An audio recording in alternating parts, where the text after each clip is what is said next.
Hello. Oh, your beautiful faces. I love seeing you guys here. I just quick note, some of you guys I get a chance to talk to before we start and you share blessings in your lives. Please continue to do it. I love hearing the way that God is moving in lives, the way women are just seeing beautiful blessing after blessing. So I'm excited for you guys. I'm excited for the message. So let's do this. All right. So tonight I thought we could take a look at least at part of the life of the prophet Elijah. So if you have your Bibles, we of course are going to spend some time in it tonight. First Kings is where we're going to be living for the most part. If you're not familiar with Elijah, I'm not going to give you his whole life story because it's very impressive, but at least some highlights that's going to lead us into the main part of the message. So during his time, he was a faithful prophet, and he was during what was a very difficult time in Israel. He was under the king Ahab and his wife, Jezebel. You probably remember her even more than her husband. Just gives you an idea of what she was up to. All right, so during this time, he went to King Ahab and he said, look, you guys are worshiping idols, especially the idol or the god Baal, right? He says, if you guys don't turn it around, God's going to make it so that we have a drought. No rain, no crops, starving, famine, the whole thing. You guys got to turn this around. And they basically said no, right? All of Israel felt like to him said no. So 3 years of drought. That's what happened. And during that time, our faithful prophet, God took care of it because he sent ravens to drop food for him. During that time, he also was walking out and he came upon a widow who was basically going to fix the last meal for her and her son. Only had a little bit left, right? 3-year-long famine. And she's like, I got this little bit, but if you want, you can come share it with us. And he's like, okay. So he stayed with the widow and her son, and that little bit of oil and the little bit of flour that she had left kept lasting, kept lasting, kept lasting. So as you can tell, Elijah's life is marked by a lot of miracles. In fact, at some point when he's staying with the widow, her son became ill and he died. And Elijah prayed that he would come back to life, and God delivered another miracle. But even though all of this, which is very impressive, it's a great resume so far, right? Here's another part.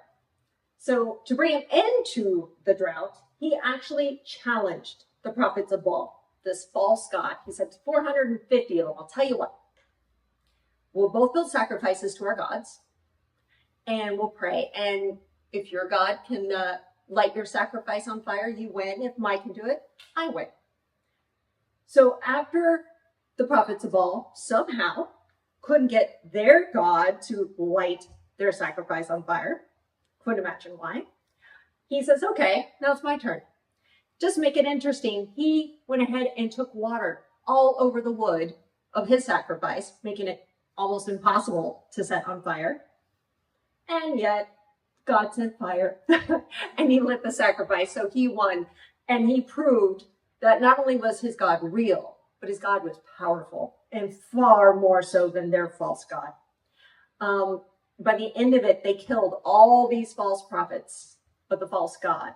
And then God let it rain, and he ended the drought. But that angered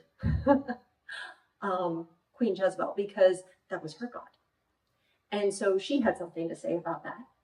And if we go into 1 Kings, and if you want, we're going to go verse by verse. It's just a couple verses, but let's see what happens next in the story. Ahab told Jezebel everything Elijah had done and how he had killed the prophets with the sword. So Jezebel sent a messenger to Elijah to say, may the gods deal with me, be it ever so severely, if by this time tomorrow I do not make your life like that of one of them. So threatening to go ahead and take his head. Elijah was afraid. He ran for his life. When he came to Beersheba in Judah, he left his servant there while he himself went a day's journey into the wilderness. So he's leaving community. Let's keep that in mind. He's going by himself. Not normally a good thing. He came to a broom bush. He sat under it and prayed that he might die. I've had enough, Lord, he said. take my life. I'm no better than my ancestors. Then he lay down under the bush and fell asleep. All at once, an angel touched him and said, "Get up and eat." He looked around, and there by his head was some bread baked over hot coals and a jar of water. Again, God is providing. He ate and he drank, and then he lay down again. The angel of the Lord came back a second time and touched him and said, "Get up and eat, for the journey is too much for you." So he got up and he ate and he drank. And strengthened by that food, he traveled 40 days and 40 nights until he reached Horeb, the mountain of God, where he went into a cave and he spent the night. Couple of things. He's by himself. He's going into a cave. And he just asked God to kill him. I'm done. I can't do it anymore. He just won a battle against 450 false prophets. And we're like, next chapter. Nope, too hard. Don't want to do this anymore. This mean queen lady, she wants to kill me. I'm out. So just think about that part of the story and then ask yourself how easy, regardless of the biggest one you've ever had, it is to all of a sudden hit the valley, mountains and valleys. And to dive in a little bit deeper to that this evening, we thought that we would turn to Stephen Furtick, who is a pastor of Elevation Church, to share a little bit more.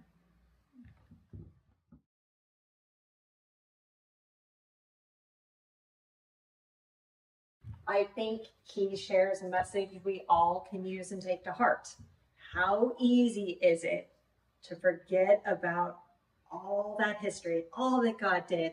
At the beginning of tonight, I said, thank you for sharing blessings, because there's so many happening around us. And yet when we leave here and that stumble and that fall and that bad thing happens, oh, well, we forget about that. And then we get caught in the narrative, and then we go into the cave. And it's such a great reminder to say, no, no, no, no, no, because I know the devil lies. And I know he's a great storyteller, but no, the history I know is greater than that. All right, well, based on that, we have some questions. We're going to get some extra time into groups. Let's have some great conversations tonight.